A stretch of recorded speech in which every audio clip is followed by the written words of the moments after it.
Bab 1161. Tidak tunduk pada langit dan bumi. Oke. Aku setuju. Tapi pertarungan ini harus tertunda. Aku perlu menyelesaikan urusan pribadiku, kata Nathan. Nicholas Mitchell mengangguk. Fiuh. Semua orang menarik napas dalam-dalam. Pertarungan ini berdampak besar. Keduanya mempertaruhkan semua yang mereka miliki. Siapapun yang kalah akan mendapatkan hasil yang tak terbayangkan. Pertarungan antara keduanya tidak hanya akan menimbulkan kegemparan di Neslandia, tetapi seluruh dunia akan bergejolak karenanya. Green Dragon dan yang lain memandang Nathan, dan 7 pembunuh dan 2 orang lainnya memandang Asura. Mata mereka penuh dengan api.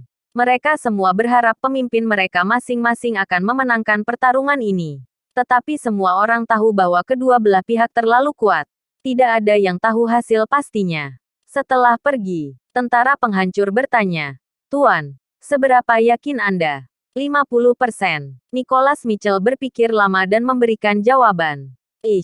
Ketiganya menghela napas panjang. Ini adalah pertama kalinya mereka melihat Nicholas Mitchell menunjukkan ekspresi yang begitu berat. Jawaban yang diberikan hanya 50%. Nicholas Mitchell adalah orang yang percaya diri dan sombong. Dia tidak pernah tunduk pada langit dan bumi. Siapapun lawannya selalu dianggap sebelah mata olehnya. Tetapi ketika dia menghadapi Nathan, dia benar-benar menunjukkan sisi yang berbeda. Dia tidak menunjukkan sisi lemahnya, namun tetap tidak bisa yakin 100%. Yang berarti Nathan terlalu kuat. Sangat kuat sehingga Nicholas Mitchell harus lebih waspada kepadanya. Dengan cepat, berita pertarungan antara Dewa Perang Kunlun dan Dewa Perang Asura menyebar ke seluruh Neslandia. Kemudian menyapu ke seluruh benua, hingga ke seluruh dunia. Semua orang mengetahui berita pertarungan ini. Pertarungan ini kemungkinan besar akan mempengaruhi seluruh dunia. Jika Nathan menang, ada Dewa Perang Asura di tangannya. Dewa Perang Kunlun akan seperti harimau yang diberi sayap menjadi semakin kuat. Ini merupakan pukulan telak bagi para musuh. Jika Nathan kalah, dia menyerahkan posisinya dan Dewa Perang Asura akan mengambil alih. Setidaknya untuk Tontokuma dan yang lain, itu adalah hal yang baik. Meskipun Dewa Perang Asura sangat kuat, dia masih kalah dalam hal strategi dan kemampuan secara keseluruhan dibandingkan dengan Nathan. Jadi pertarungan ini sangat penting. Ya Tuhan, sungguh mengerikan. Keduanya akan bertarung hebat. Cassius Clark tentu saja mengetahui informasi ini dengan cepat. Dia selalu memperhatikan kabar mengenai Dewa Perang Kunlun. Ini adalah duel orang terkuat secara terbuka di Neslandia. Dewa Perang Asura telah menunggu selama beberapa tahun, hanya untuk membuktikan bahwa dia lebih kuat dari Dewa Perang Kunlun. Cassius Clark sudah menantikannya. Dia ingin menyaksikan secara langsung duel tersebut. Haha, aku juga menantikannya. Dewa Perang Kunlun harus memenangkan pertarungan ini. Bagaimanapun, dia berasal dari keluarga Clarkku. Logan Clark tampak penuh harap. Berita tentang pertarungan ini terus merambah, dan dampaknya semakin besar. Kirana terkejut ketika dia mendengar berita itu. Bagaimanapun, dia pernah bertemu Dewa Perang Asura. Apa Dewa Perang Asura benar-benar haus darah dan kejam seperti yang dikatakan semua orang? Seperti Raja Iblis. Kurasa tidak begitu. Tahun lalu dia menyelamatkanku. Kirana tidak mengerti penilaian semua orang terhadap Dewa Perang Asura. Meskipun dia pernah bertemu 1 kali, dia merasa bahwa Dewa Perang Asura sangat murah hati. Seharusnya tidak begitu. Kabarnya Dewa Perang Asura adalah orang yang kejam dan tidak berperasaan. Tidak ada bedanya dengan robot. Bisa-bisanya masalahmu menarik perhatiannya, dan dia keluar membelamu. Sulit dipercaya. Fraser Yates berkata dengan terkejut. Mereka lebih mengenal Nicholas Mitchell. Permasalahan orang lain pada umumnya tidak akan pernah menarik perhatian Dewa Perang Asura. Ya, sepertinya Dewa Perang Asura tampak sengaja melindungi Kirana. Lubu Yates berkata santai. Duar. Setelah Kirana mendengar ini, tubuhnya bergidik, menunjukkan ekspresi tidak percaya. Tidak mungkin. Mungkinkah? Bab 1162. 8 Dokter Besar Negara. Kirana memikirkan satu kemungkinan. Mungkinkah Dewa Perang Asura benar-benar datang untuk melindungi dirinya? Lagi pula, menurut apa yang dikatakan semua orang, Dewa Perang Asura bahkan tidak berkedip saat orang mati di depannya. Apa mungkin dia muncul demi dirinya? Pasti ada alasan di balik semua itu. Mungkinkah itu diatur oleh Nathan? Mustahil. Dewa Perang Asura bahkan tidak tunduk pada Dewa Perang Kunlun. Bagaimana mungkin dia mendengarkan Nathan untuk melindungi dirinya? Bahkan jika Nathan memiliki identitas lain, itu tetap tidak mungkin. Di sisi lain, Nathan dan beberapa orang berpisah dengan Green Dragon. Green Dragon ingin pergi ke rumah keluarga Joannou seorang diri. Kebetulan Nathan ingin bertemu teman lamanya, Hugo Joannou. Ada banyak orang di kediaman lelaki tua Hugo Joannou malam ini. Ditambah Hugo Joannou total ada 8 orang. Mereka adalah tokoh terkemuka dalam dunia kedokteran.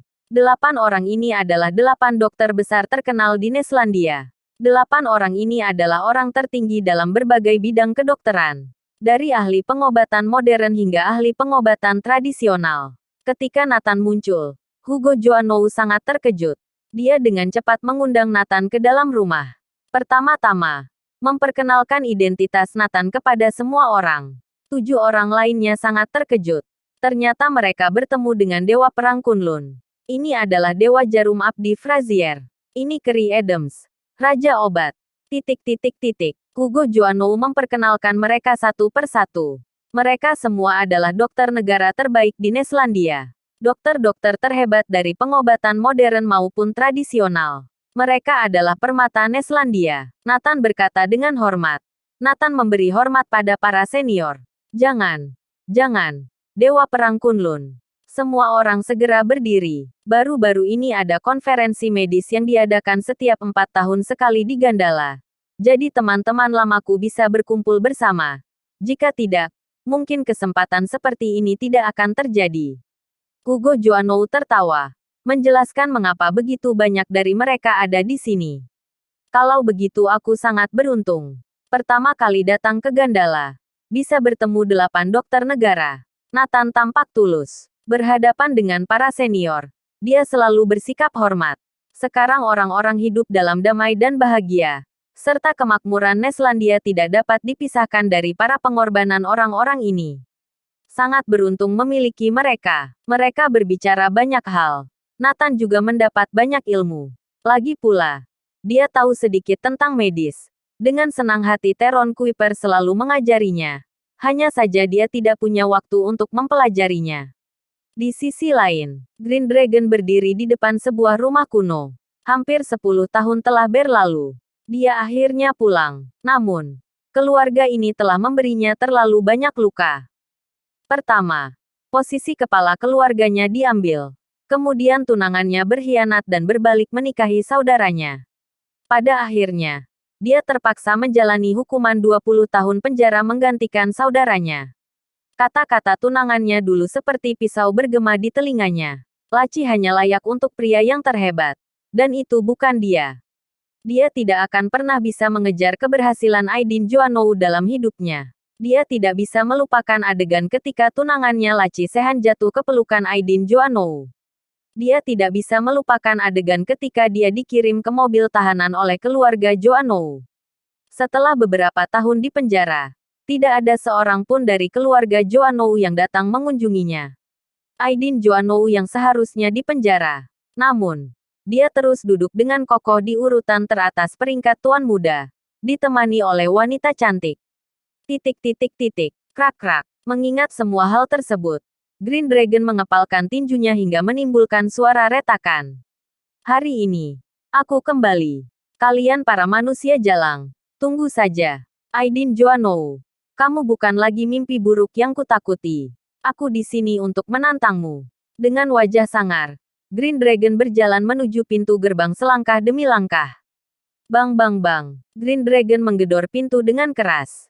Setelah gerbang dibuka, beberapa penjaga keluar. Untuk apa menggebrak pintu? Apa kamu tahu tempat apa ini? Hah, Tuan Muda Besar. Tuan Muda Besar sudah kembali. Bersambung.